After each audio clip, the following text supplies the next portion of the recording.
Welcome to our event tonight, the Black Antifascist Tradition, Fighting Back from Anti-Lynching to Abolition, with Bill Mullen and Jeanelle K. Um, to those here in person and joining us virtually on our live stream, thank you so much for joining us, and thank you so much for being here at Haymarket House, a movement and cultural space for all of us to be able to gather in community and share ideas about how to collectively build a better world together. Thank you to our co-sponsors, Pilsen Community Books. Before we begin tonight's program, we want to acknowledge that Haymarket House events take place on the occupied lands of the Council of the Three Fires, Ojibwe, Ottawa, and Potawatomi, the indigenous keepers of this land who, through acts of genocide, deceit, and dispossession, were forcibly removed for the founding of the city of Chicago and the state of Illinois.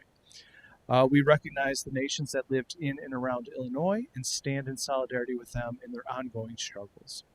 We also want to acknowledge the settler colonialism is not relegated to history, but it continues today, and we stand in solidarity with the people of Gaza who are experiencing ongoing genocide and dispossession at the hands of the Israeli government with the support and complicity of our own government. We also are in solidarity with all the student organizers who in the past few days have been the victims of police violence and administrative repression simply for standing up for human rights. We are living in dark times, and coming together in community in spaces like this is important and sustaining in our work to change the world. I would like to introduce Jeanelle and Bill. Jeanelle K. Hope is the Director and Associate Professor of African American Studies at Prairie View A&M University. She is a native of Oakland, California, and a scholar activist. Having formerly been engaged in organizing with Socialist Alternative, Black Lives Matter Sacramento, and various campus groups, and as a current member of Democratic Socialists of America. Her work has been published in several academic journals and public outlets, including the American Studies Journal, Emerasia Journal, Black Chimera, Essence, and the Forum magazine. She lives in Houston, Texas. Bill V. Mullen is Professor Emeritus of American Studies at Purdue. He is a longtime activist and organizer. He is currently a member of the editorial collective for the United States Campaign for the Academic and Cultural Boycott of Israel, and is co-founder of the Campus Anti-Fascist Network. His other books include James Baldwin, Living in Fire, Un-American, W.E.B. Du Bois, and the Century of World Revolution, Popular Fronts, Chicago in African American Politics, Afro-Orientalism, and Against Apartheid, the case for boycotting Israeli universities. He lives in West Lafayette, Indiana. So without further ado, I'd like to hand it over to Jeanelle and Bill. It's a pleasure to have you here in Haymarket House. Thank you so much for that very warm introduction. It's really exciting to be here in Chicago. And I guess we first want to start by thanking the Haymarket team for not only coordinating the event, but really helping us through to publication. And Caroline and so many others that were integral in seeing the fruition of this project. We'd also like to thank the Pilsen folks. Please go out and support your independent community bookstores. And thankful for you all who are here in attendance in person, as well as folks who are attending virtually in the live stream. Where those are cameras. Cool. All right.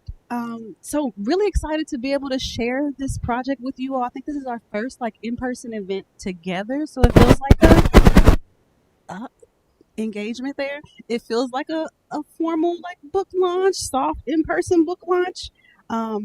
So for both of us, this book has been many years in the making.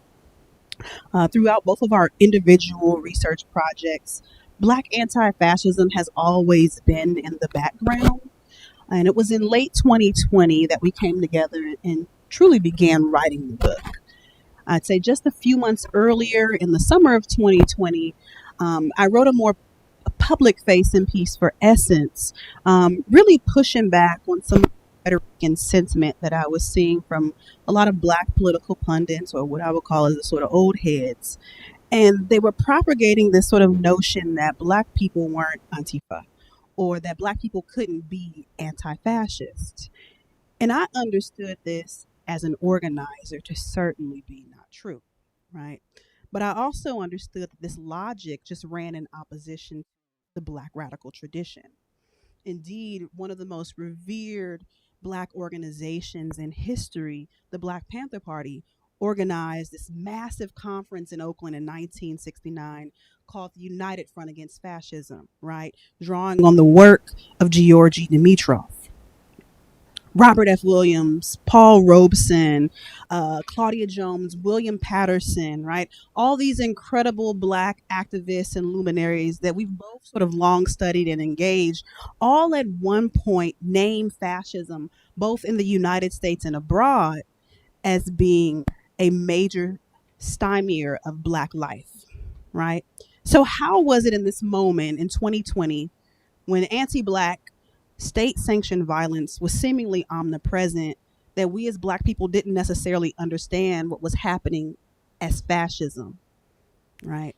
This question, as well as significant gaps in what we can talk about as new scholarship on anti fascism, really helped me recognize that this tradition indeed needed to be recovered, it needed to be named, it needed to be stitched together, and it really needed to be made legible for people, right?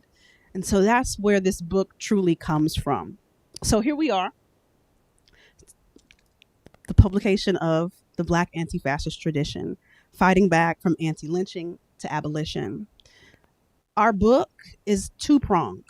First, we take up Amy Cesaire's argument that the root of European fascism lay in the barbarisms practiced on Black life in the colonies.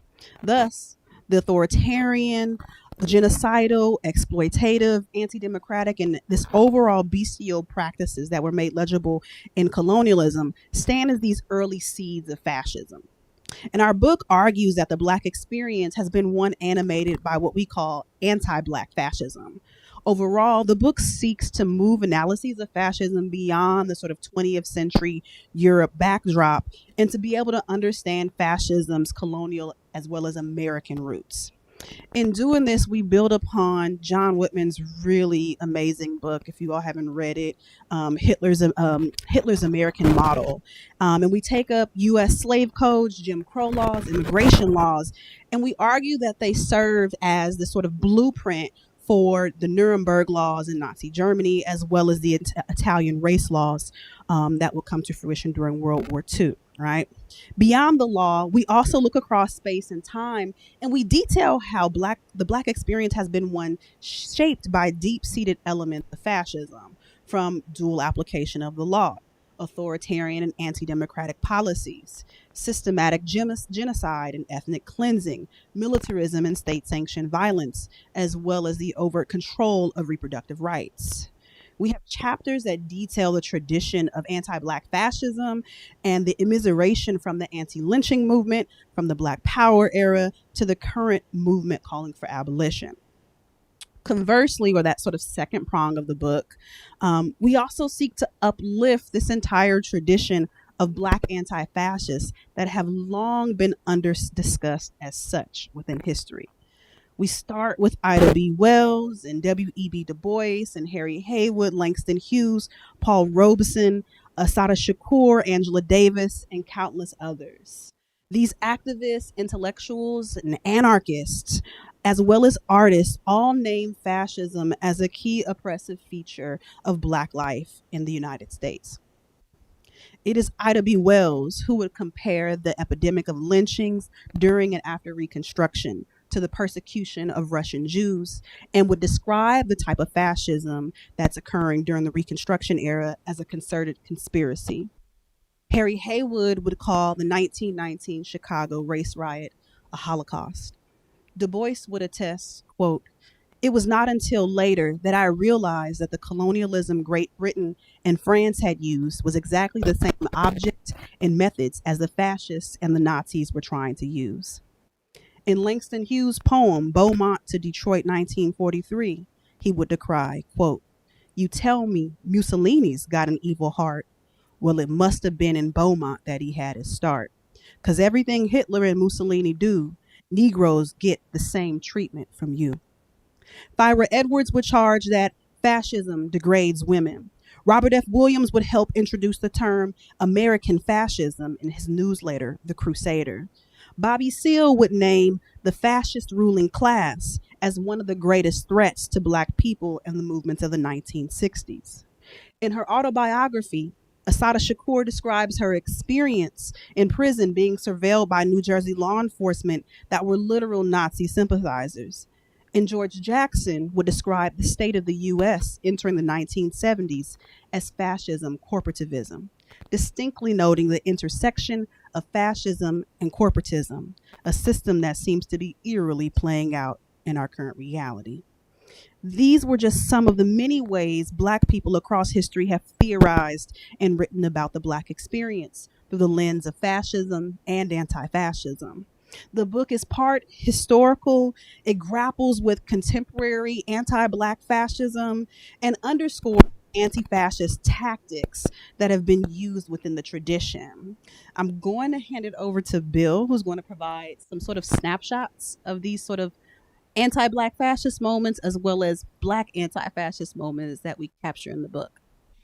Thanks, Jeanelle. Thanks, Haymarket, and thanks, Pilsen community for the support for this event, and thanks for all for coming tonight. I do want to send my solidarity out also to the students around the world right now who are just laying it all on the line for Palestine. And I think we talk a lot in the Palestine movement about inching closer to that South Africa moment, right? We're not there yet, but it feels like in the last few weeks we've made some progress. And we might talk a little bit tonight about how to think about this current moment in relationship to the Black Antifascist tradition. We have a phrase that we borrow from Cedric Robinson and Robin Kelly, who both talked about the Black Antifascist tradition or Black Antifascism as premature. And what they mean by that is Black folks in the diaspora have oftentimes gotten to an understanding of fascism before other people, okay? This was actually Césaire's claim in certain ways when one that anybody who had been following the history of colonialism in the global South would not have been surprised by the emergence of fascism in Italy, in Germany in the 1930s and the 1940s.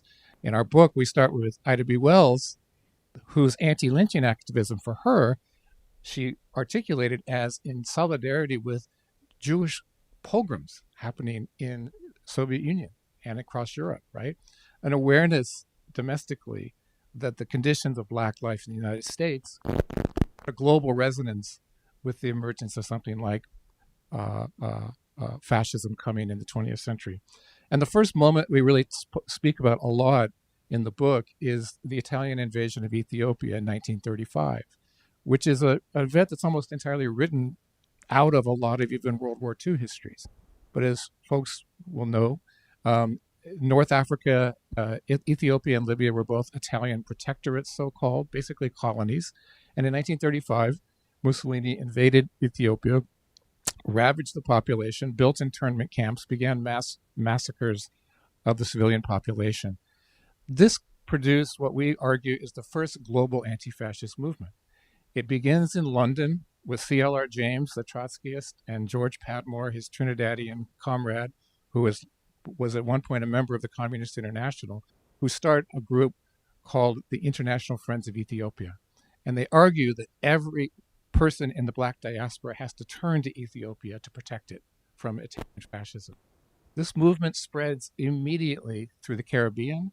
There are workers in Trinidad who refused to load material going to Italy, any place in Europe, actually, that would support the Italian invasion. And it hits the United States full force in places like New York City, where there's a huge, what's called Hands Off Ethiopia campaign. We write about a Black sharecropper named James Yates, who comes up from Mississippi to New York City, and he comes out of a church in 1935, and he sees somebody on a soapbox talking about Ethiopia, and he's like, what's going on here? James Yates joins the Communist Party, invests himself entirely in this Hands Off Ethiopia movement. Short time is going to go to Spain to fight with the Abraham Lincoln Brigades against Franco's fascism in the Civil War. Now, this is what we think of as a hidden transcript. right, of anti-fascism in the United States, with Black people playing really key roles as internationalists. And one of the arguments we make in the chapter on Ethiopia is that you can't disaggregate Black anti-fascism and its project in the 1930s from anti-colonialism, anti-capitalism, and anti-imperialism. They are sutured together by an event like by the Italian invasion. Um, Jeanelle mentioned Thyra Edwards, who in 1934 travels by train all by herself through Hitler's Germany just to kind of see what's going on. But W.E.B. Du Bois does the same thing. We recover these moments because they come back and they write about it, and they both perceive, even though it's not even in the mainstream discourse, that Hitler is rising, that anti-Semitism is out of control, right? They see the future that even the bourgeois media and even the left in the United States is very, very slow to perceive. Okay, Thyra Edwards, by the way, if you've got a free afternoon, her papers are at the Chicago History Museum. She spent a lot of time. Ended up Gary to Chicago, was a member of the Communist Party here, an incredibly important person in the history of this city. So that's kind of a kind of a launching point for us to think about both individual actors and Black anti-fascism as a global phenomenon. We move kind of into the World War II period through a chapter about something called the Double Victory Campaign. The experience of the Spanish Civil War, about 100 Black Americans went to fight against Franco, kind of primed the pump for a different theorization of fascism in the United States when World War II began after 1941. And it starts in 1943 with a Black newspaper called the Pittsburgh Courier, which publishes a letter from a Black reader saying what we need is a double victory. We need to defeat fascism abroad. We need to defeat racism at home. And that doubling was very specific in the 1940s. So there were Southern senators like Theodore Bilbo in Mississippi who were openly endorsing Hitler's theories of racial supremacy. This is why the Congress refused to pass anti-lynching legislation, despite the efforts of, the NAACP and people like Du Bois. White supremacy was kind of running rampant in the South, obviously. And during the 1940s, the analogy between Jim Crow and fascism was almost too easy to make, but it was made constantly because ideologically, the white Dixiecrats were borrowing from that body of law that Jeanelle talked about, which had helped to build law in Germany. So this two-way, this double victory campaign, we argue, is kind of the domestic theorization of fascism that follows from the anti-colonial internationalism of the 1930s, if you follow me. In other words, the war at home, right? The war at home against fascism gets a language and a name, which is called double victory. Langston Hughes, the poet, plays a huge role in the Black press during the 1940s. Obviously, he's very sympathetic with the Communist Party. He also goes to Spain, and he goes to Spain not just to fight, which he doesn't actually do. He goes there to write, and he goes there because he wants to meet the Moors, North African subjects of the Spanish government who have been forced and conscripted to come to Spain to fight for fascism. And he writes these incredible poems about what does it mean for somebody, a Black veteran in the Abraham Lincoln Brigade, to be fighting against a North African Black man, right, who was on the other side of fascism. This is what really interested Hughes. And it's another kind of problem of doubling for him. The other person I'll mention in the 1940s for Chicago reference is Margaret Burroughs. Some of you may know her. She was an artist who was also the founder of the DuSable Museum down on the South Side, and in the 1940s was affiliated with the Communist Party and wrote some really powerful tracts about the Double Victory Campaign, arguing basically that the war against Jews in Germany was a parallel war to the war against Black folks. The next chapter of the book talks about builds out of the 1940s movement into what we call legal anti-fascism. During the 1940s, a group called the Civil Rights Congress forms in the United States. These are mostly veterans of the Communist Party, who most of them lawyers, who write a petition to the United Nations in 1951 called "We Charge Genocide." How many of you know the petition or are familiar with it? Okay, so they take the 1948 United Nations definition of genocide that has just been passed as part of the Universal Declaration of Human Rights, and they argue that it needs to be applied to Black lives, that the history of racism, slavery, lynching, and police violence, right, all constitute an internal form of genocide. Now, there's a couple of things that are interesting about this. One, it anticipates Black Lives Matter in a really interesting way. First section of the petition is a chronicle of police shootings, of lynchings around the country, which they argue are the kind of tangible evidence of a long, slow genocide against the Black population. They also use the term premature death as a description of what the Black experience of fascism is like. And those of you who are fans of Ruthie Gilmore know that that's really a key phrase for her in her definition of racism. She talks about the unequal vulnerability to premature death. And we find that to be a kind of an interesting echo, conscious or not, of a really key in the Black Antifascist tradition. The other important point about the We Charge Genocide petition, it's an attempt to move the discourse of fascism from Europe to America. Okay, and they see the United Nations, which is putatively, right, an international body, as a place for this to happen. And I think we're still living in certain ways with the question of whether fascism can actually be dislodged from Italy and Germany and Spain in the interwar period. But we found this a really crucial kind of historical and theoretical intervention in that problem. We moved from there to talking about what we call Black Power anti-fascism, and Jeanelle referenced the Black Panther Party United Front Against Fascism conference in 1960, which is a really extraordinary event. It includes virtually every left organization in the United States, from radical lesbians to the Young Lords. There's 5,000 people that come together in Oakland for this conference. And the theorization of fascism actually draws back, as Jeanelle noted, to the Communist Party's writing in 1935, theorizing the United Front as a necessary coalition to defeat fascism. It then changes the direction of the Panthers' work. They start a series of chapters across the country, which are local anti-fascist groups. I forget their name. Committees to Combat Fascism. And from 1970 to 1972, that's really the focus of the Panthers' work. The two key kind of theoretical people that we talk about in this chapter influenced the Panthers are Angela Davis and George Jackson. And there's kind of an interesting debate between them around 1970 about whether the U.S. has gone fascist. Angela Davis says no.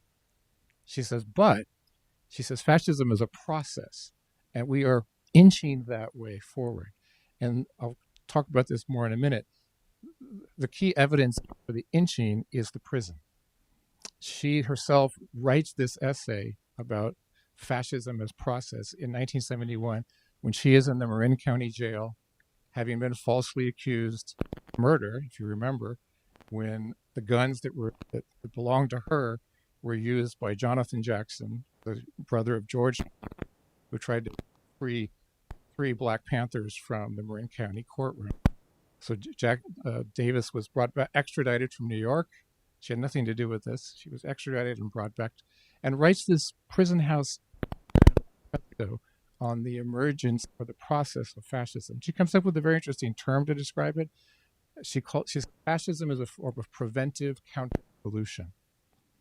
Now, the idea of fascism as counter-revolution is a kind of a classic Marxist way of thinking, right? This is really what Trotsky and Clara Zetkin and the Bolsheviks and even Gramsci, I think, would have argued in the 1917 to 1930 period that fascism comes into the world to smash the possibility of revolution. Well, Angela Davis is in the middle of a revolution in 1970, the Black liberation struggle. And the term preventive counter-revolution, she actually is a kind of a turn on the influence of her mentor in some ways, who was Herbert Marcuse, was a German Marxist who had been a member of the Frankfurt School, who was her teacher at UC San Diego when she came to graduate school. So there's a really interesting, to our mind, way in which the Black Antifascist tradition is actually engaging now with theory and actually taking it in a slightly different direction.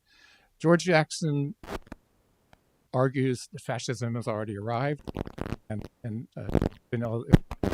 he argues even capitalist reform is fascism because it's a way of managing class relations, privileging whiteness over non-whiteness, and that the United States is already in fascism has basically arrived. And the interesting thing about Jackson, we think, is that he's describing neoliberalism. He calls it corporative reformism, corporative fascism. And what he's talking about is the intense kind of concentration of capital that begins in the late 1960s and the early 1970s, which then a whole bunch of people will call neoliberalism. The last chapter of the book is about what we call abolitionist anti-fascism. One of the premises of our book is that every major Black radical movement of the 20th century has an anti-fascist dimension to it. And we look, for example, in the abolitionist movement, we look at two things. We look at the early writings of prisoners in San Quentin and Folsom and Attica, all of whom were arguing between 1968 and 1972 that the prison system was a form of incipient fascism, intentionally meant to lock up people of color and revolutionaries. Okay, we call that first wave abolitionism. The second wave really began with activists looking at what has come to be called the prison industrial complex, like Davis's term for mass incarceration. And we argue that one of the people that connects first wave and second wave abolitionism is Davis, who was writing in 1971 about fascism as preventive counter-revolution, and then in books like Are Prisons Obsolete, talks about anti-Blackness and mass incarceration as manifestation of what she doesn't call it fascism. She says in 2001, she said, if we have 2 million people in prison at one time in the United States, we have to be open to the possibility that this could be a sign or a symptom of fascism coming. Okay. The other people that we look at in the abolitionist chapter are people like Miriam Kaba, who along the way in her really extraordinary career helped launch a group in Chicago called We Charge Genocide, which some of you might remember, which was a Black youth group, which kind of popped up after the Trayvon Martin shooting, and then began a very intensive investigation of the Chicago Police Department, focused in on torture, right? The famous black box torture sites, and took their name from the Civil Rights Congress 1951 petition, We Charge Genocide, and went to the United Nations using the UN's definition of torture to bring to bear against the Chicago Police Department. Now, a tradition has to be self-aware. A tradition has to be people looking backward and forward at the same time. And we think that, the Black Lives Matter movement attention to the history of Black anti-fascism is really a key part of it. And I wanted to end with the We Charge Genocide group because although they no longer exist, they're another really good example of the role Chicago has played, in particular, in Black anti-fascist tradition. I'll stop. Give it back to Jeanelle. Yeah, thank you, Bill, for really sort of laying out a good sort of schematic of the book and how it's set up. I think another sort of area that we focused on as we were writing the book was to think about how do we make this project more than just a flat historical or theoretical text about fascism and anti-fascism. And so at the very onset, we were interested in making sure that the book highlighted what are the tactics and the strategies employed by this entire tradition of Black anti-fascists that we're pushing to the forefront, and highlighting. And so I want to take the time and sort of talk through, I guess, some of the Black anti-fascist strategies that are illuminated within the book, as we think these are most applicable for certainly folks who are organizing, certainly folks who are in the streets, certainly folks who are out in campus right now, in terms of thinking about the applicability of the book beyond just being a historical or theoretical reference book. And so starting with Wells, which is one of the earlier chapters that I wrote, and was a really piece to sit with, because I got to go back and read Ida B. Wells through a different lens, right? Certainly she's this revolutionary journalist, right, who's traveling across the South documenting lynchings following the Reconstruction period, right? Notably, she tells folks who are in the South, many of which are in Tennessee, where she's located for much of her time in organizing, is you pick up your things and you leave. You pick up a gun or you tell counter narratives. That's how you resist this sort of conspiracy that she's talking about, right?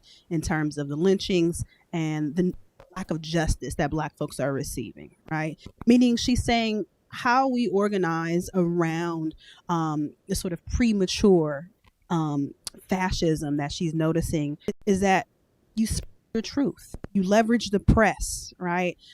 Something that Ida B. Wells also does is she leverages the sort of influence that she has amongst the Black Women's Club movement. And so we have this really sort of amazing part towards the latter end chapter where we talk about Wells' influence on folks Mary McLeod Bethune, this group called the Neighborhood Union. They were like women who were wives of HBCU faculty and presidents in Atlanta, and how she gets them to all become like these major advocates and organize against lynchings, right? And tries to advocate for policy change. And so you see them lobbying local, federal, and state legislators to push for this Dyer bill, which would be a anti-lynching bill that would never come to fruition, right? So she's organizing Black club women. She's using the press.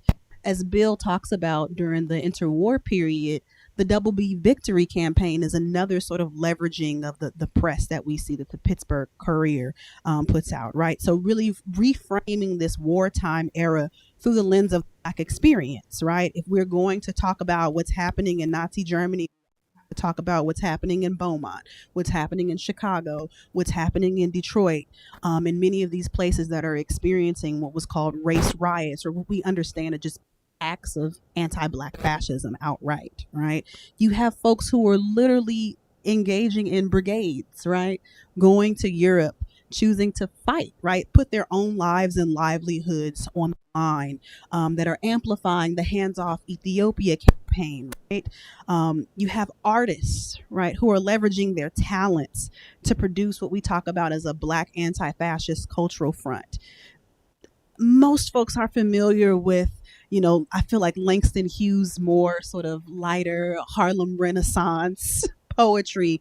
But when you get into the archive and you read how much of an ardent communist and anti-fascist he was, and how deeply political his work was, you see just how significant his work was in terms of trying to really combat this sort of anti-Black fascism that we talk about. Paul Robeson, which many folks are familiar with his experience and the HUAC and the Red Scare moments.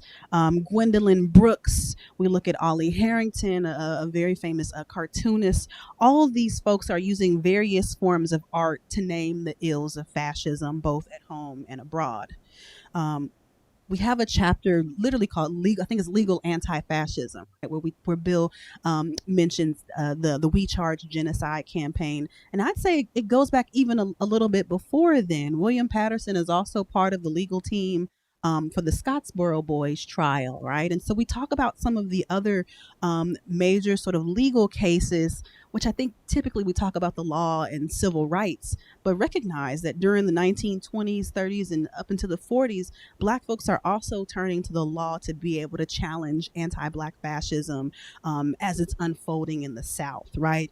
And William Patterson is very much a part of these cases. And in a very full circle moment, it is much of the We Charge Genocide sort of early data is building upon the sort of pamphlets that we talk about, Ida B. Wells helped publish, right? Much of her research would be folded into the NAACP's anti-lynching campaign. The W.E.B. Voice would help use in the CRC's efforts that would then go to the We Charge Genocide campaign. And so you see this sort of continuum of work also that builds up across this tradition.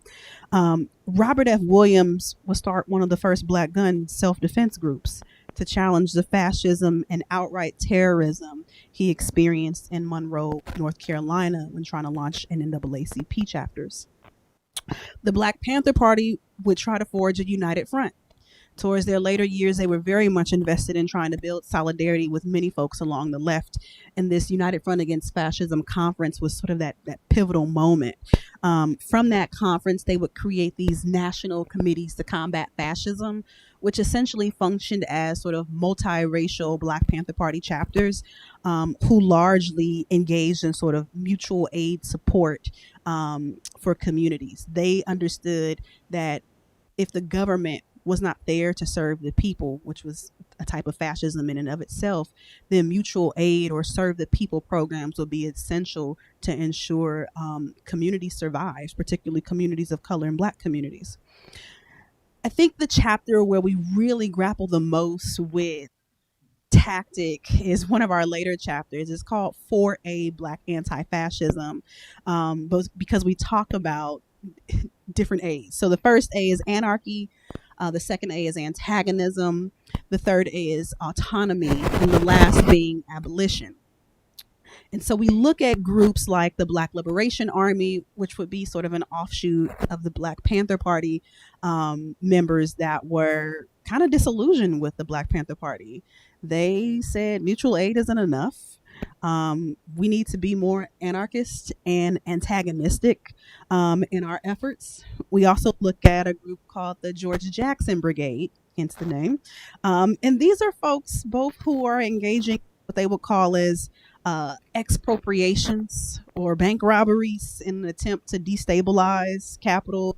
These members were allegedly, had allegations of participating in plane hijackings, several prison breaks, right? And so these are all very radical forms of antagonism, anarchy.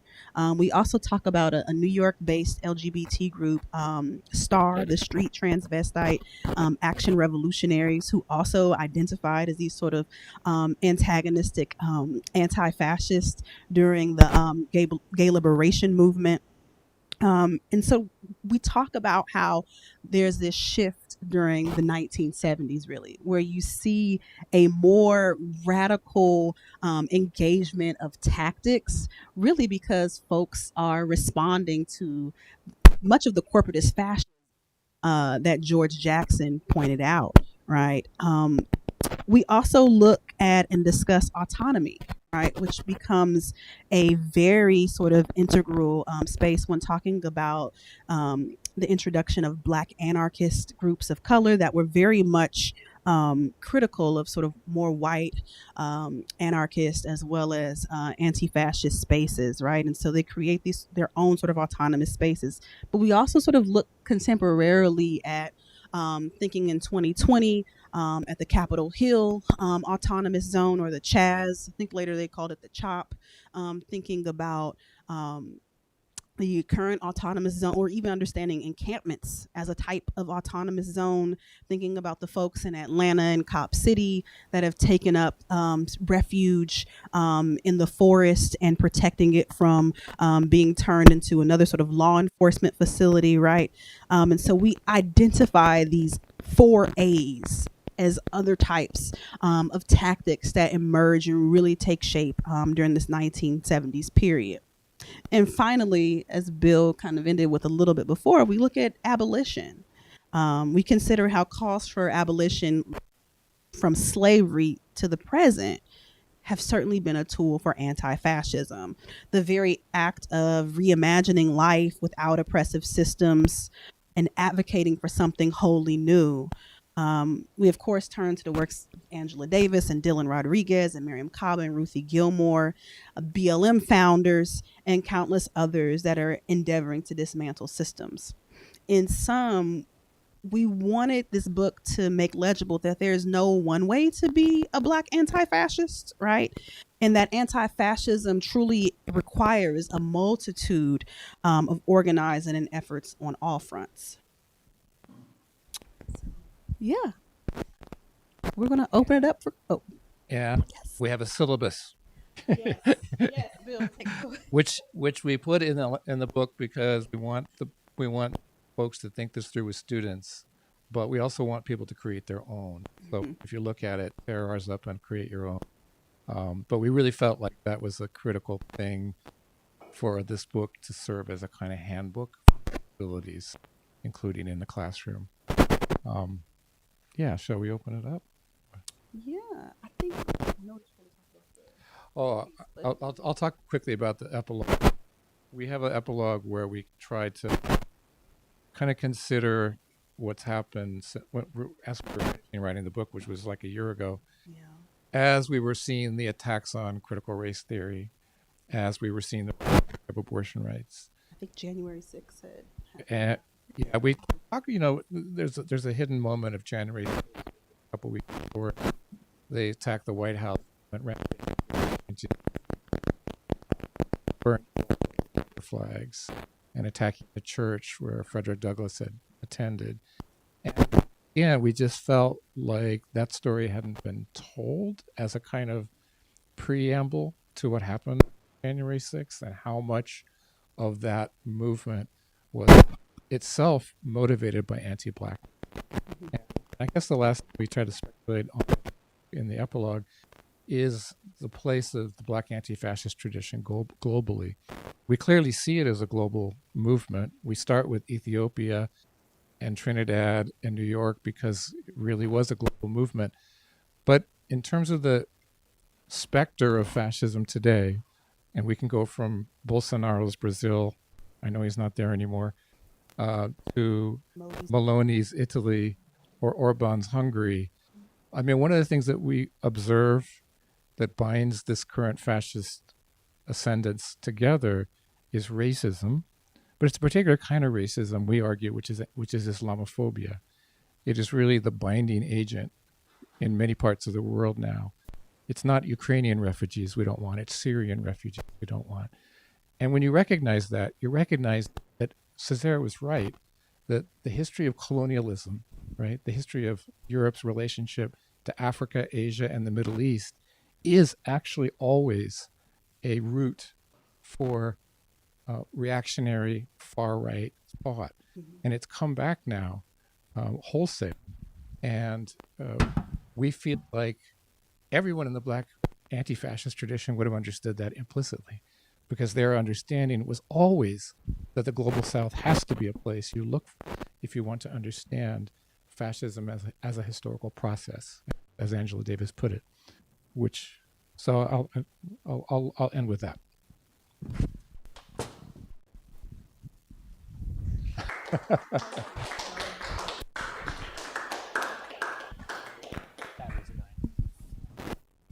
Okay. Yes. Can we open it up for Q&A? Any questions? Questions, comments, arguments? Eric?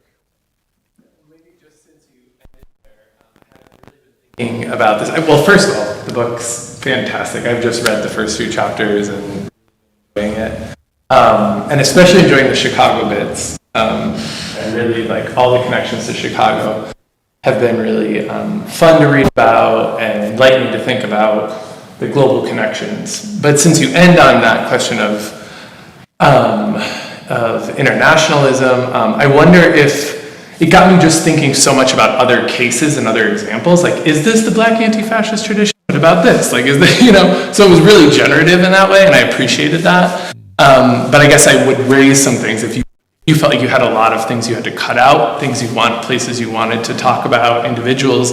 I think right there at the end about South Africa, of course, right? Like, what a perfect example of some of the racist fascism South Africans, the apartheid South African state, and then thinking about the reactions against that. So that's one example. The one I was thinking about before just hearing you talk about the internationalism was was in Chicago is the labor movement, the Haymarket Martyrs, and thinking about Lucy Parsons in particular, someone who, is a complicated figure in terms of what she claims is her race and how she's perceived and whatever her self-fashioning is. But thinking about sort of the role of labor in that era, which kind of squeezes in between some of the time periods you're talking about, or maybe comes on the early end. So I was just curious to hear you talk more about figures that didn't make it in, or how you see this as growing, or what the borders of it are.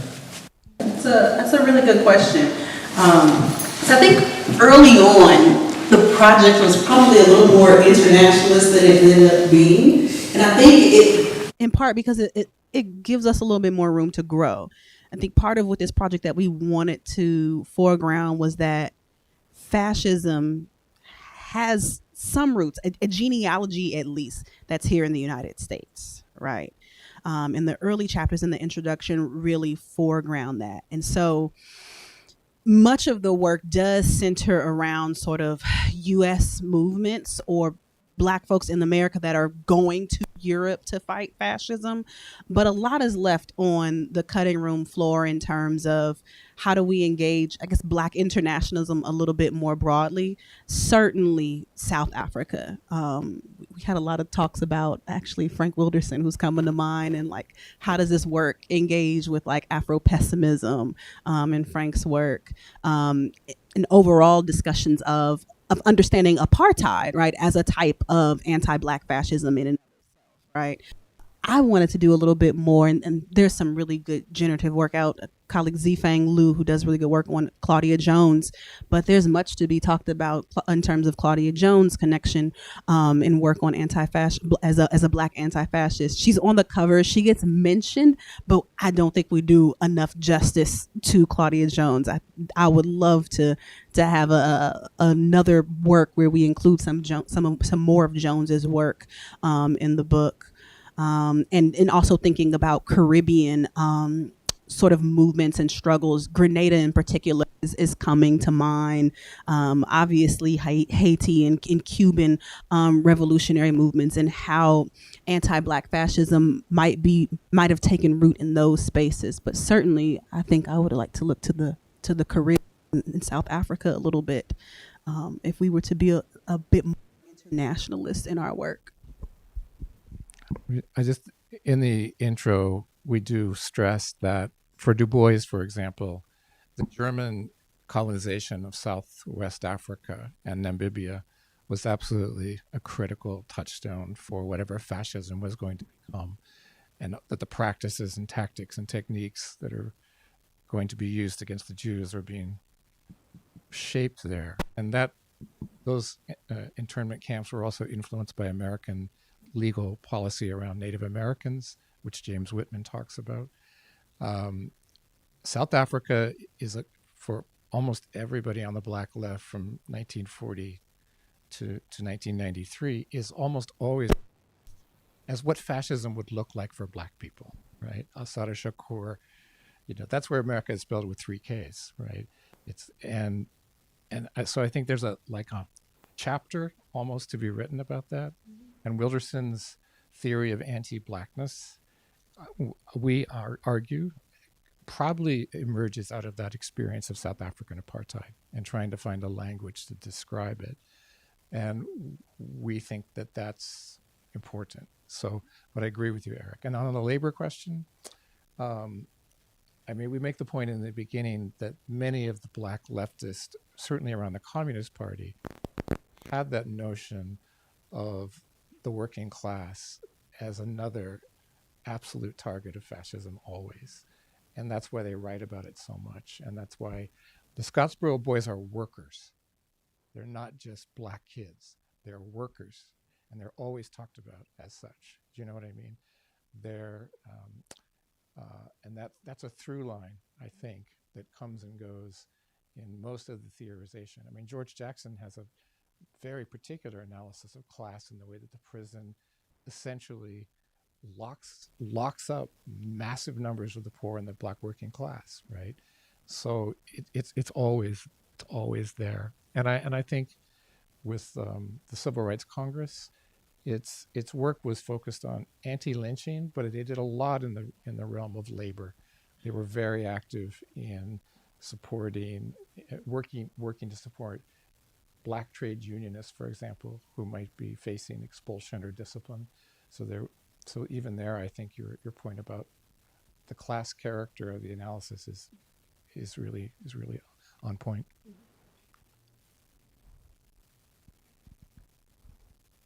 I spent a little time in Monroe, North Carolina. That was the first time I heard about Robert F. Williams. And I was wondering if you could discuss a little bit more of that tactic. Everybody associates, kind of the civil rights movement with more nonviolence. But I think Robert F. Williams' tactics, at the KKK, this is like desegregating schools, I think, was his big thing. Yeah. Starting up a NAACP chapter there, and I think he was also kind of banned because of his advocacy of the rifle. Can you talk about the impact or that tactic?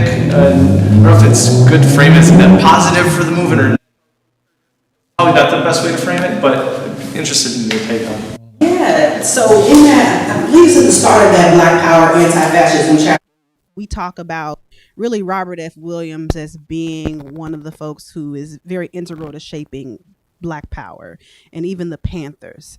Oftentimes we will talk about the civil rights movement through the sort of lens of peace and nonviolence. And Williams is a character who really disrupts that historiography, right? He's in the 1950s. He's coming back from, having been in the military in Monroe, just deep Klan overt white supremacist territory. And together one of the first multiracial NAACP chapters in Monroe, Carolina. And you're right, talk about how they're working to desegregate pools for children in the community to be able to have access to. They come, they protest without guns or anything like that, and are just driven out. The people, as they go back homes, they literally are, with a barrage of like Klan and white supremacist folks harassing them on their way to their homes. And so Robert F. Williams is like, we gotta meet, fire with fire, right? They go back again, protest to desegregate the pool. Time they have some self-defense with them. They have some arms, and the white folks that are there in the state, they and it literally comes to a standoff. The local the state guard has to come out in order to sort of disperse this protest that has come to this really intense standoff. And so from there, Williams really becomes hyper veiled, not only by the courts and law enforcement and whatnot in Monroe County, in Monroe, North Carolina, but also by powers that be within the NAACP. The president of the NAACP at the time is not necessarily liking the direction that Robert F. Williams is taking the chapter in. He is pretty much like placed on suspension. His wife, Mabel Williams, for a point of time, chapter, but he writes these scathing letters bring up in the book. Eventually, he and Mabel are ran out of Monroe and they end up in exile.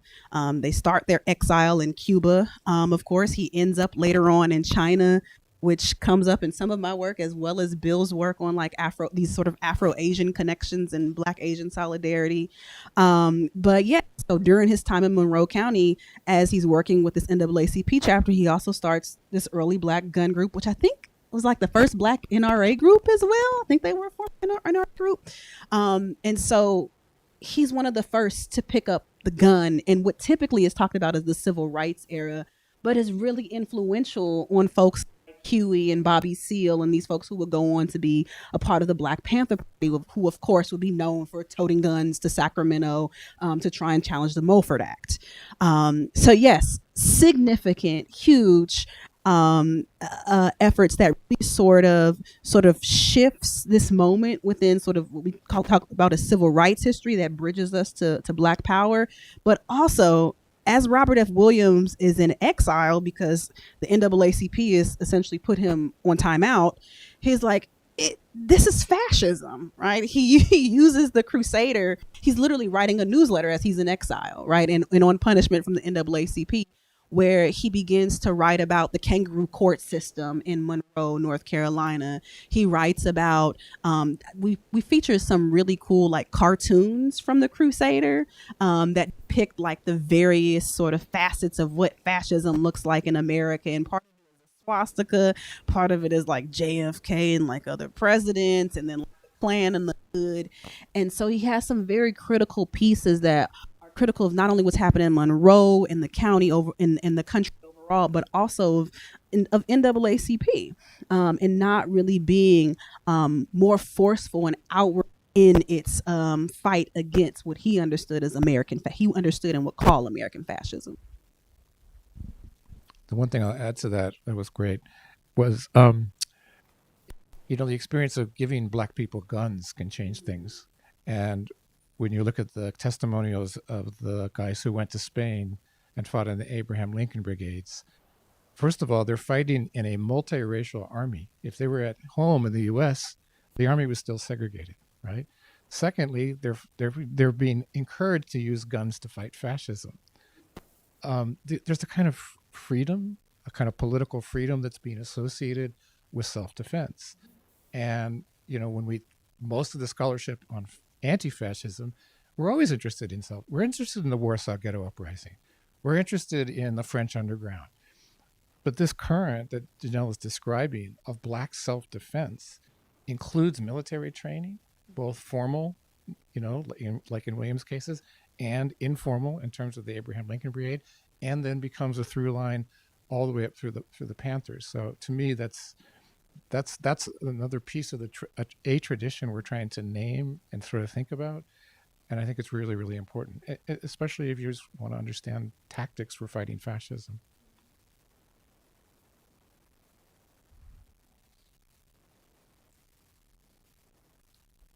Do we have any questions from online? We do get a couple. So the first one that came through is, how do perspectives in politics of the Popular Front against fascism interact with the development of the Black Antifascist Tradition book?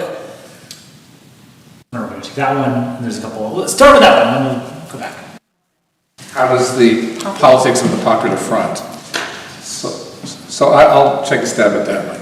The Double Victory campaign was kind of a Popular Front campaign. It was a call in Black communities across class lines, rich, poor, middle class, to join the fight against racism and fascism. It was very much influenced, I think, by the success of the Popular Front in attracting African Americans to a more kind of fluid politics of communism. Remember, like, the Popular Front was the period in which the Communist Party said communism is 20th century Americanism.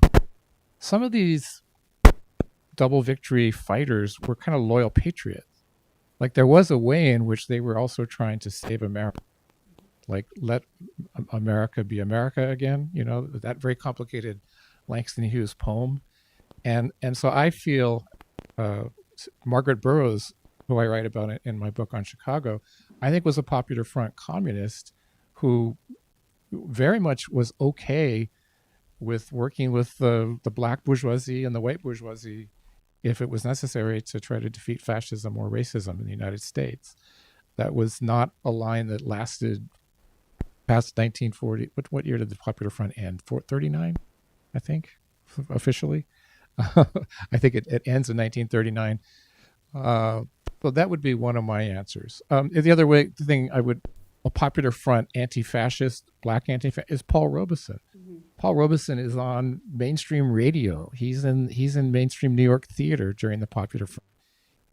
It was okay to be a communist for that period in some ways because the Soviet Union was on our side, right? So Robeson's anti-fascism could also have a cast of being vaguely pro-American, if you know what I mean. So it gets complex, I think, during the Popular Front period. That's one way I would answer it. I don't know if Jeanelle wants to add anything. Yeah.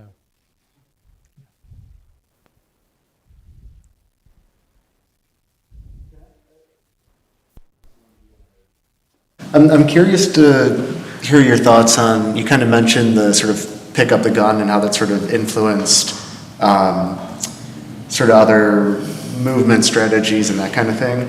I'm curious, like the anti-fascist framework, how you see it. Do you see it as like more generative, or is it in a way kind of like tacked on to existing movements as people are doing the, I don't know if that really makes sense. Is this something that as people are organizing, they're also like seeing this thing and it's more like defensive or kind of generative of movement strategies?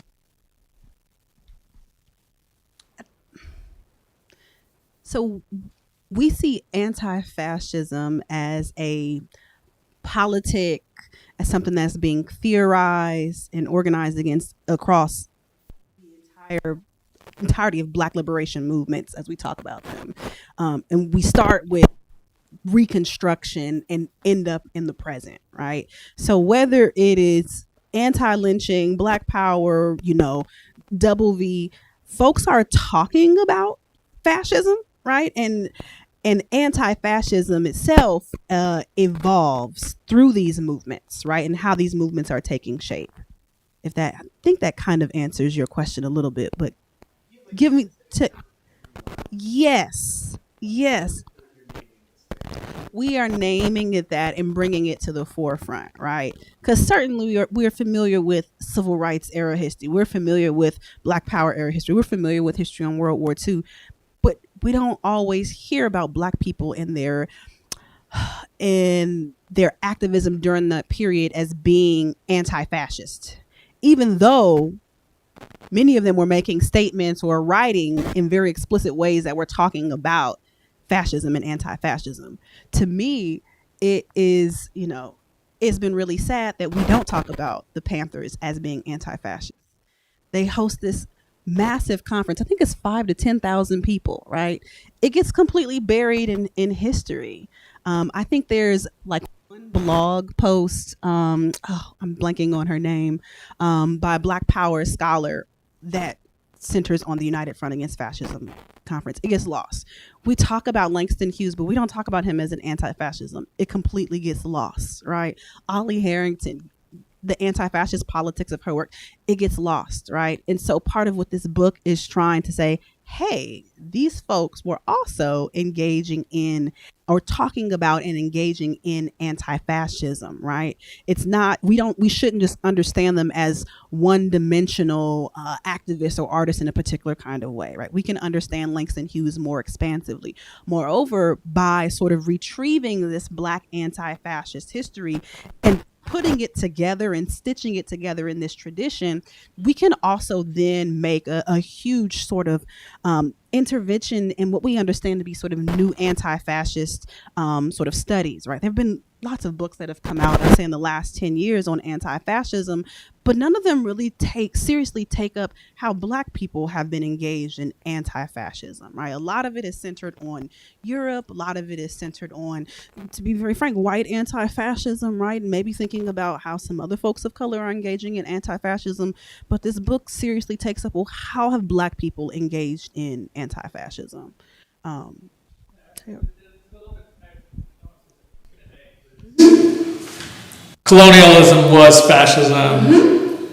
So therefore, people protesting against it, or people fighting against colonialism, and then that kind of feeds into, is that kind of like, Yes. so that international, I mean, it's not really more, but a question of that history of like how that works is like, and I think that, well, maybe the question then becomes, it's like kind of frustrating. This talk of like Trump is going to bring in fascism. You're like, Trump is trying to go back to what, like in my perspective, it's like it's like he's just trying to go back to, as opposed to it's not something new for America or for this kind of thing. And I think that maybe is like what's interesting in that. Yeah, good. This is the response to both of your points. for me, one of the valuable things about this tradition specifically, almost everybody who thinks about fascism has to do so internationally. So this is Black internationalism. It's a version of Black internationalism, and most of the people that we're trying to recover that piece of their thinking. And I think the other thing is, anti-fascism is an emancipatory project. It's the end of something and the beginning of something new. And almost everyone who's a serious anti-fascist has some idea of the alternative, right? And we open the book with Octavia Butler, the Parable of the Sower. How many of you know the novel? It would be called a dystopian novel, but we actually think of it as a kind of strangely anti-fascist novel. You've got white people running wild. You've got climate catastrophe, right? You've got demagogic politics, but it's moving. There's a utopian current, right, which surfaces at the end of the book. We think that that's true of a lot of Black anti-fascist thought, that it actually is proposing a serious alternative to the world that we're living in. To your yes, thank you. To your question, it is what is it the chicken before the egg? Is colonialism fascism? Is fascism colonialism? Which comes first, right? I think that's a really question to settle with, and I think that's something that we really try to grapple with and make legible in the book. Is that oftentimes we associate fascism with a particular place in time, Europe, interwar period, right? It's very Hitler, it's very Mussolini, it's Nazis, but we don't actually think about like what are the actual like elements of fascism, like what are the characteristics of it. And so Bill and I sat, because I think I did this as like a talk once for students, like, well, what is fascism? Well, there's this dual application of law. We treat one group of people different than the other, and it's often based upon skin. There is certainly a very militaristic like aspect of it where there's lots of state sanctioned violence. There's this racial capitalism piece, this sort of corporatism piece where the state is in bed with the corporations. There's control of reproductive rights, right? You gotta get the women and the folks who are birthing people in line, because you typically want more of a certain people or less of a certain people. And whoa, that's genocide and ethnic cleansing. That's another element. And so we try and lay out like, what does fascism look like? And so if you understand that it's these elements, right?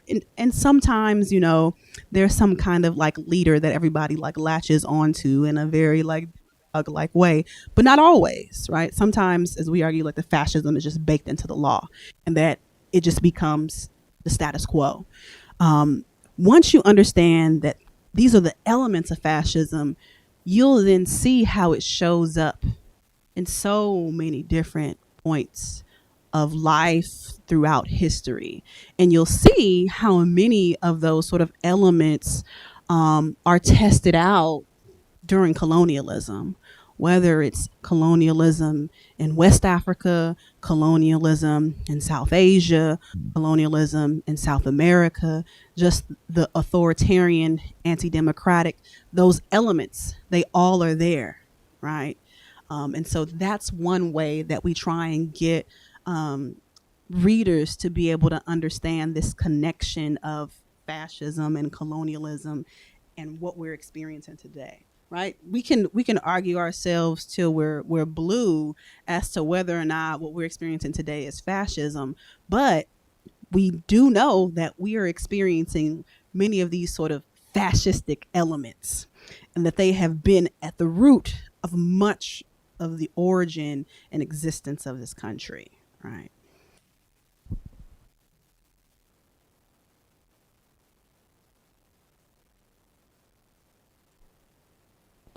One question that builds on the colonialism question.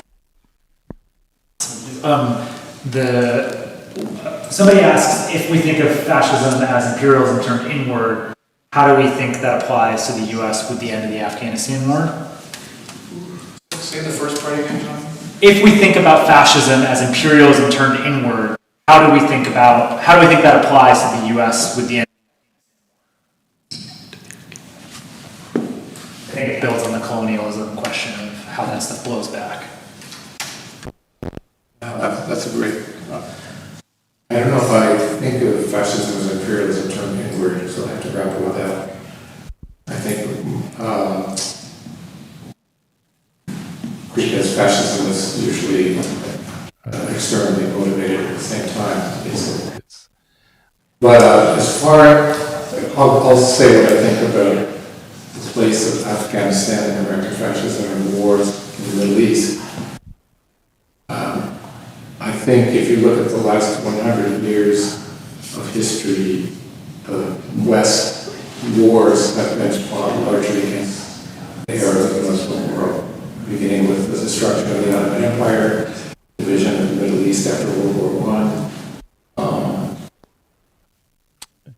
The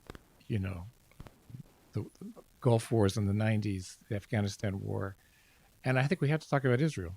Mm-hmm. I think we have to talk about Israel as a constant site of war since 1948, sponsored partly by the West against a Arab minority population.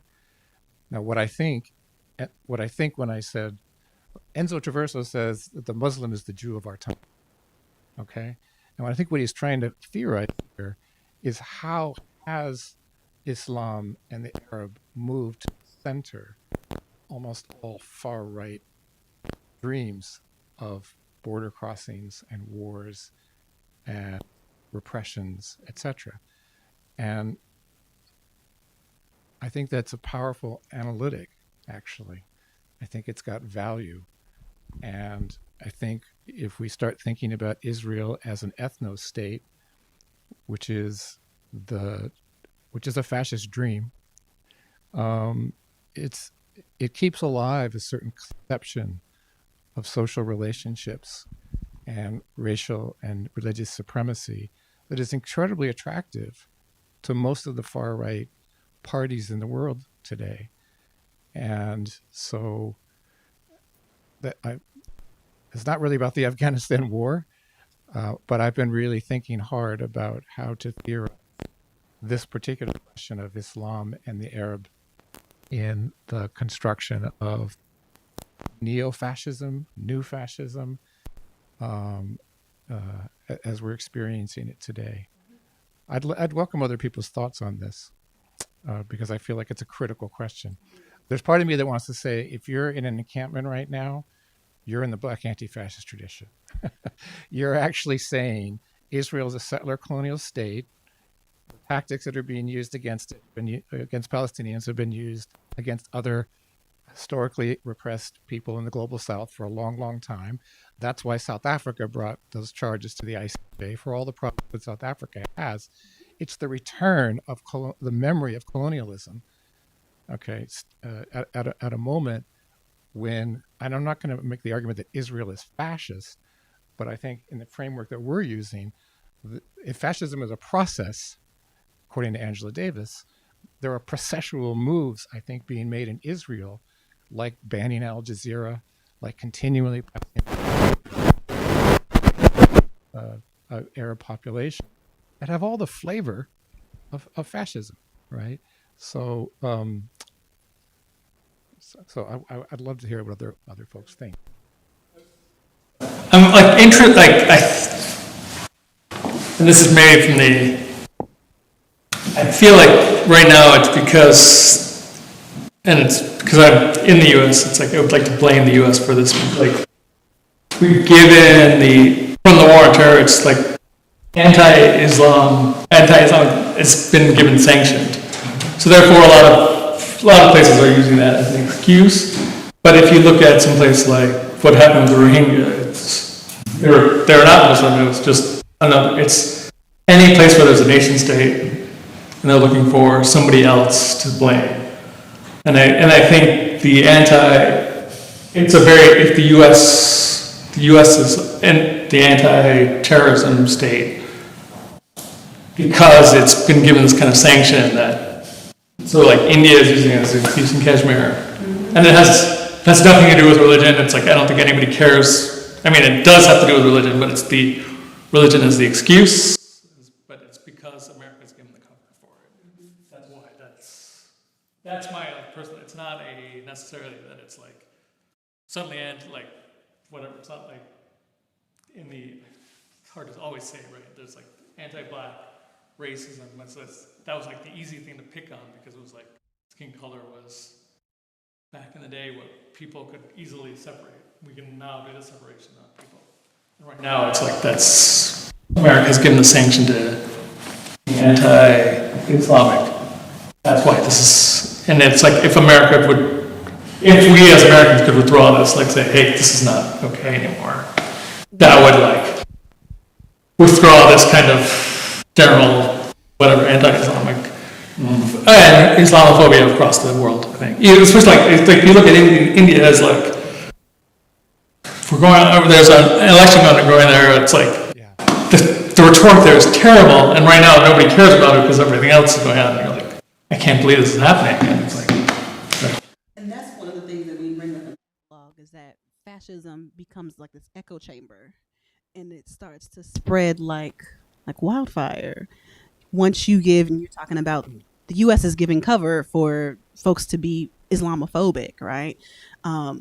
We talk about part of why we saw many of these sort of books emerge on anti-fascism was because Trump was elected in 2016, and we had a renewed discussion on, well, is Trump a fascist, right? Is he someone who could be a next sort of dictator, right? And then we see, I think Duterte was in power around the time. Then we saw what was his name, Bolsonaro. You bringing up India, Modi, right? And so because the U.S. does something, it can create this sort of chatter throughout the globe that gives cover for other folks, other countries to be able to engage in these sort of very fascistic elements that only go on to feed Islamophobia, as we're talking about, and really help with the rise of the far right overall. I think we're seeing a global rise of far right conservatism, even in Israel itself. We talk a lot about the genocide that in Gaza against Palestinians, but even internally within Israel, there's lots of tension with Israeli people and the emergence of the far right that's working to dismantle some of their own democracy, which is also given cover by the U.S., right? So I think understanding it as this sort of echo chamber, as you're sort of laying out, is also important. just going back to the tactics thing a little bit. So I think fascism requires a fiction or a myth that the people who are subscribing to that particular strain of fascism believe to be true. You brought up Ida B. Wells, and her 3 points. It's like you can either leave, or you can fight, or you can provide a counter narrative. And actually, this is why I find her so interesting and heroic. It is the sense that it was able to provide this kind of counter narrative and use like the tools that she had access to, like the press, like you said. Can you talk about some of her more effective maybe slogans or some of the things that you found that she did in order to kind of frame a thing that allowed other people to kind of hop on board and kind of push back against the white supremacist fiction, that was rampant throughout the country. Maybe not too broad of a question, but I just find her very inspiring. Yeah. So most folks are familiar with Ida B. Wells as a journalist, right? She writes lots of articles. Really great Black feminists. I'm thinking of Brittany Cooper and others who've done really good work on her. In this book, we take up primarily her 2 pamphlets, which I think are often in times under discussed. She writes a pamphlet. The first is Southern Horrors, and the second is Red Record, where she documents lynchings that are occurring across the South. And so I'd say those 2 documents there, she lays out just lists of different cases of lynchings. She talks about not only just lynchings, but also how Black girls and Black women are subjected to sexual violence by white men, which is going, sort of undiscussed, completely undiscussed, right? So I think those 2 texts, right, are central and gain a lot of traction within the sort of Black women's club movement that she's in, that also helps folks that she's around understand how gender, right, and overall sort of control of reproduction is also central to fascism, which will we elucidate a little bit more in the book. But in terms of like what was another sort of key moment for Wells, that is, I guess to think back to your question, I think about Wells and her ride on a train. I think she's going from Memphis to Nashville. She's going across Tennessee, and she buys that first class ticket. And this is before Plessy versus Ferguson. So segregation isn't quite legalized yet in terms of federal law, but it's still being practiced. She's denied that first class seat, and the lore is that she bites a train, the train person on the way out, right? And she goes out kicking and screaming, right? And this sort of speaks to the very sort of resistance and gulliness, for lack of better words, of Ida B. Wells. And it's oftentimes a sort of a story that's told about Wells. And I think one that also exemplifies how she was, someone who certainly believed in self-defense, someone who believed in picking up your stuff and leaving. Traveling was integral to her practice, not only as a journalist, but also in the development of her politics. She traveled internationally as well. And then also she was someone who told these counter narratives, right? So in many ways, she is, doing what she's telling other people, right? I think the story of her three friends who owned People's Grocery in Tennessee as well, that were lynched by a white mob, also was a telling one. She would go on to be like a foster or surrogate mother for one of the grocer's children. And I actually found a old archival photo of her and this child who's essentially left, a sort of a ward because her father had been lynched. And so it's these types of narratives where Wells kind of is inserted in this sort of moment where she is the one on the receiving end, or is very close to someone who's on the receiving end of this type of anti-Black fascism, that also draws her in as a figure.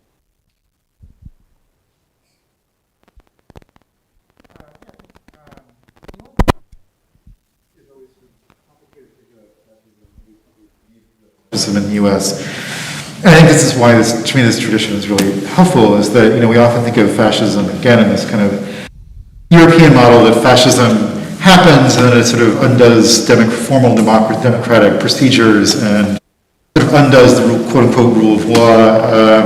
And of course, in America, you can have fascism that's sort of coincident with liberalism, right? So, you can have the sort of rule of law seeming to remain intact, democratic procedures seeming to remain intact, but also have a sort of fascist practices, right, or processes, as Davis would suggest. And, a lot of Marcuse, has that really great little book on counter-revolution where he kind of tries to kind of think about some of these things. Can you have a society that seems to be formally liberal but also fascist at the same time, right? And maybe this is actually the form of fascism in the United States. And so I guess the question I'm having, is on some level, like, is the theory or the fear of America going fascist maybe beside the point, or is that just another stage of fascism? Like, are we sort of always already in a stage of fascism in America, but it could just get worse, And it's something actually I'm sort of thinking about quite actively, So I teach in Indiana, and I'm like,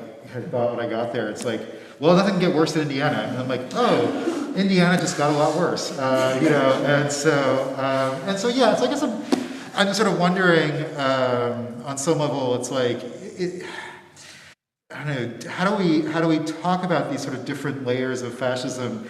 So A, we don't always sound like we're alarmists, because like if everything's fascist, then nothing's fascist, But then again, on the same note, we don't want to say, okay, well, it'll be fascist when we lose the right to vote, but also in a lot of America doesn't already have, so we don't already have the right to vote in large sections of America. And so I guess I'm just wondering, like I said, there's this insufferable debate, going on, among fascism scholars on this question, and I guess I'm wondering if you weigh in on that. Yeah. Before you answer real fast, question for the formal part of the show Sure. because people online are ready to do their 90 minutes and go thing. Sure. So, and then we can be more informal.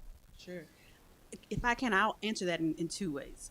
So I like to think of fascism as a creep.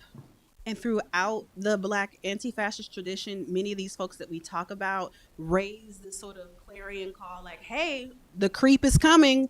The fascism is creeping in on us a little bit more, a little bit more, a little bit more. And so, yes, it can get worse, right? And it feels really bad right now.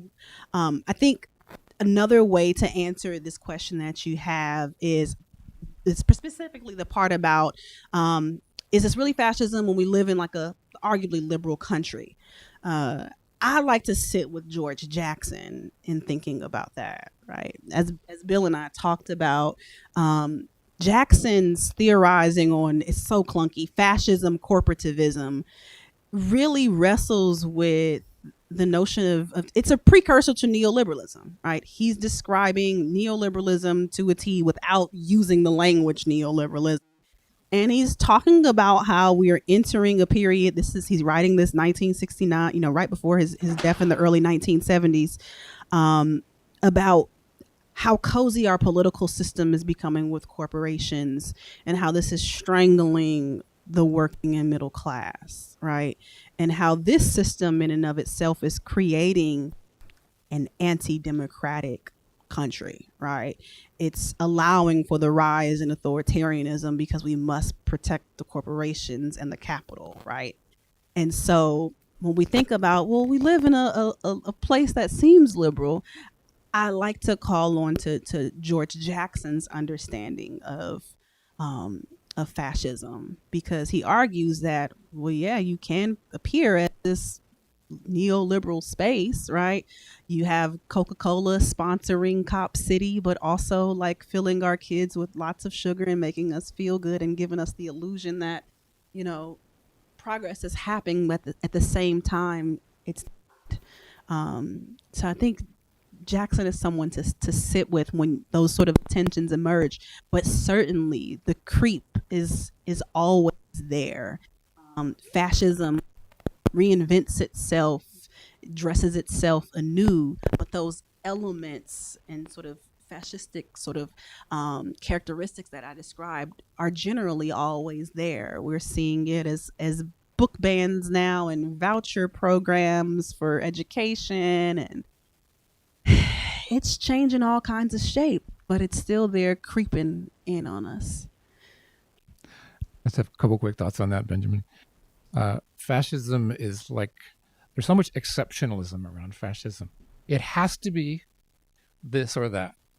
And we don't actually talk about most political theories and systems with such narrowness. Do you know what I mean? So we get trapped in that. There's also exceptionalism, if you live in the United States, that fascism can only happen somewhere else, right? Soviet Union. This is part of the problem of Hannah Arendt. Right. So there's that. And I think what we're trying to, there's also the analogy trap. You have to always compare it to the Third Reich or Italy or Franco. Okay. No other models will do. And so when you raise, Modi, I mean, Modi is extending the election period in India. It's never lasted so long. And India has always, been the bright, shining democracy. And yet, as you have pointed out, the conditions are approaching like catastrophic levels of Hindutva, Hindu nationalism, and violence against Muslims and other minorities in the country, which reminds us that fascism usually comes through parliamentary means. Fascism actually relies on the courts. It did in Germany. It uses, okay? Fascism is the rule of law too. So every time I was listening to Hillary Clinton saying, well, Donald Trump's not going to respect the rule of law. These are really hollow slogans. She also defended Madeleine Albright because she escaped. We have the rule of law here. We have the rule of law here, and I'm free and whatever, but I'm oppressing somebody else. But here's, That's also fascism, right? It's like not but here's to me how fascist exceptionalism works. She was pointing to Madeleine Albright as a great mentor because her family had fled the Nazis. But this is the woman who said, if it takes 1 million dead Iraqi children, it's worth it. Right? Where is fascism in that, right? It's in, so these are the kinds of questions I think we're trying to get at. Like, we're trying to open up the historical questions, the theoretical questions, and the exceptionalism. And I would argue too that there's certain people and groups in the world that want to own the fascism debate. Okay, we all know that, and that's also a moment that we're living in right now. We have to recognize that, right? So, sorry, yeah. Thank you.